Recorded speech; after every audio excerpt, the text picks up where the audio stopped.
สวัสดีชาว The Texas Chainsaw Massacre ทุกคนด้วยนะครับในวันนี้นะครับผมก็จะมาอัปเดตข่าวเกี่ยวกับเกม The Texas Chainsaw Massacre นะครับให้กับทุกคนฟังเนาะซึ่งข่าวที่ผมจะมาอัปเดตในวันนี้นะครับก็จะเป็นข่าวเกี่ยวกับโหมดใหม่นะครับอย่าง Last Week เนาะแล้วก็จะมีสกินใหม่ของเซอร์นะครับแล้วก็ยังจะมีสกินใหม่ของ Killer ด้วยนะครับซึ่งรอบนี้นะครับมาถึง2ตัวพร้อมกันเลยนะซึ่งถือว่าเป็นอะไรที่ดีนะครับสำหรับทั้ง2เมนเนาะจะได้ไม่ต้องตีกันนะครับว่าแบบรอบนี้เซอร์มารอบนี้ Killer มาโอ้โหทำไมเซอร์ไม่มาสักที Killer ไม่มาสักทีรอบนี้คือมาพร้อมกันเลยเนาะแล้วผมก็ยังจะมีเทรลเลอร์เล็กๆน้อยๆนะครับที่ทางเกมเขาเพิ่งได้ปล่อยมานะครับมาให้ทุกคนดูด้วยเนาะซึ่งเทรลเลอร์ที่ผมจะมาให้ทุกคนดูเนี่ยก็จะเป็นเทรลเลอร์เกี่ยวกับโหมดใหม่นะครับก็คือโหมด Last Week นั่นแหละซึ่งก่อนที่ทุกคนจะไปรับชมรับฟังเนี่ยฝากทุกคนกดไลค์กดแชร์กดติดตามเพื่อเป็นกำลังใจในการทำคลิปใหม่ๆของผมด้วยนะครับเดี๋ยวเราไปรับชมกันเลยดีกว่าครับว่าเทรลเลอร์ที่ผมเอามาให้ทุกคนดูเนี่ยมันจะเป็นเทรลเลอร์ยังไงเนาะ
Send them to Omega Sigma Theta. We need them. Please.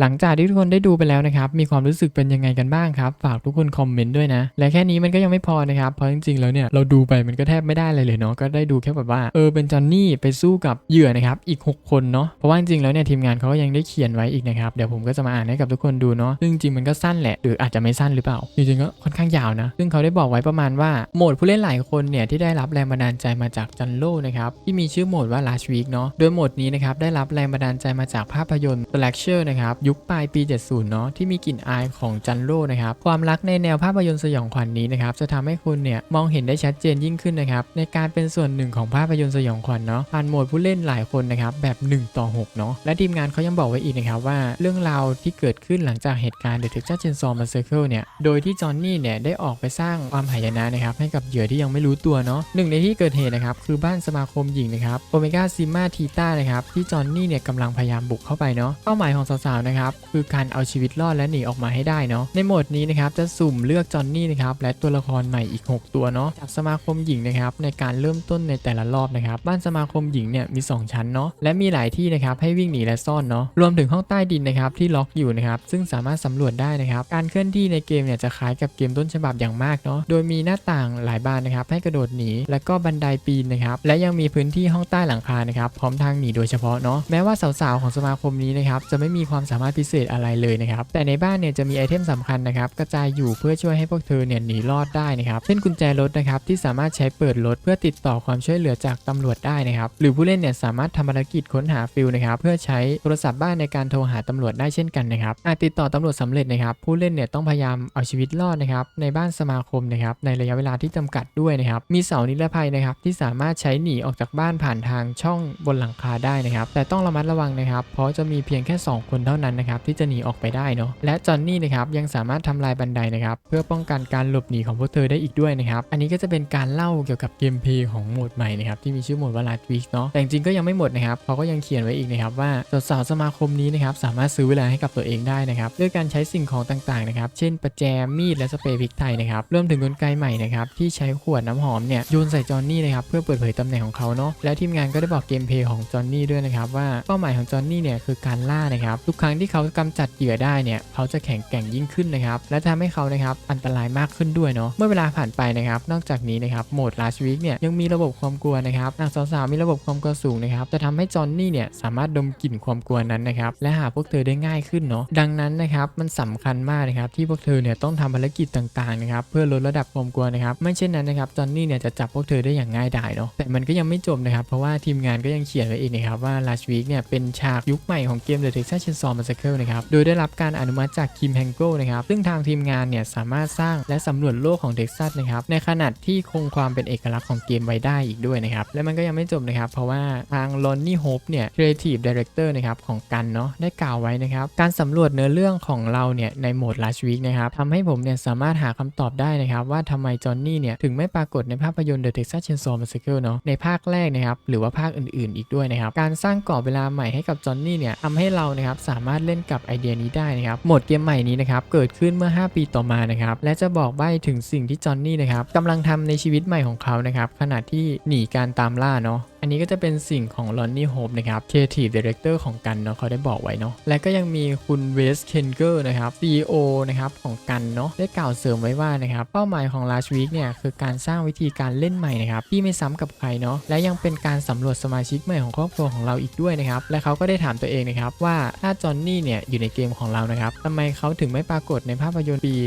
1974 นะครับเขาได้หายไปไหนเนาะโหมดเกมนี้นะครับทำให้เราเนี่ยสามารถสำรวจเรื่องราวนั้นได้นะครับและผมก็มีความสุขมากนะครับที่ได้ผสมผสานแนวภาพยนตร์ที่ผมชอบอย่างจันโลนะครับเข้าไปด้วยเนาะหากคุณยังไม่เคยดูหนังสยองขวัญอิตาลียุค 70 นะครับผมแนะนำให้คุณไปดูเลยนะเพราะไม่มีอะไรเหมือนเลยจริงๆและพูดตรงๆเลยนะครับว่าจันโลเนี่ยเป็นรากฐานให้กับสแลชเชอร์นะครับฝั่งตะวันตกนะครับมันสนุกมากนะครับที่ได้รับแรงบันดาลใจจากหนังแนวนี้นะครับและเราเนี่ยก็ยังคิดวิธีที่จะทำให้มันนะครับเข้ากับโลกของเดอะเท็กซัสด้วยเนาะและเขาก็ยังบอกทิ้งท้ายไว้อีกนะครับว่าผมแทบรอไม่ไหวแล้วนะครับที่จะได้ให้ผู้เล่นเนี่ยได้ลองเล่นโหมดนี้เนาะและเขาก็ยังบอกทิ้งท้ายไว้อีกนะครับขอให้สนุกกับโหมดใหม่นะครับที่จะเกิดขึ้นในอีก4 วันเนาะโดยการซื้อคอนเทนต์พาร์ทนะครับในราคา $19.99 ดอลลาร์สหรัฐนะครับซึ่งจะทำให้คุณเนี่ยสามารถเข้าสู่ Last Week และยังปลดล็อก Execute Pack 4 ได้ด้วยนะครับอะไรนะคือถ้าเราซื้อคอนเทนต์พาร์ทนะครับเราก็จะได้ Execute Pack 4 ด้วยหรออันนี้ก็ดีอยู่นะมี Execute Pack 4 ด้วยนะครับแต่จริงๆเนี่ยผมก็ยังคิดอยู่นะครับว่าจริงๆผมจะซื้อคอนเทนต์พาร์ทหรือเปล่านะเพราะมันราคาก็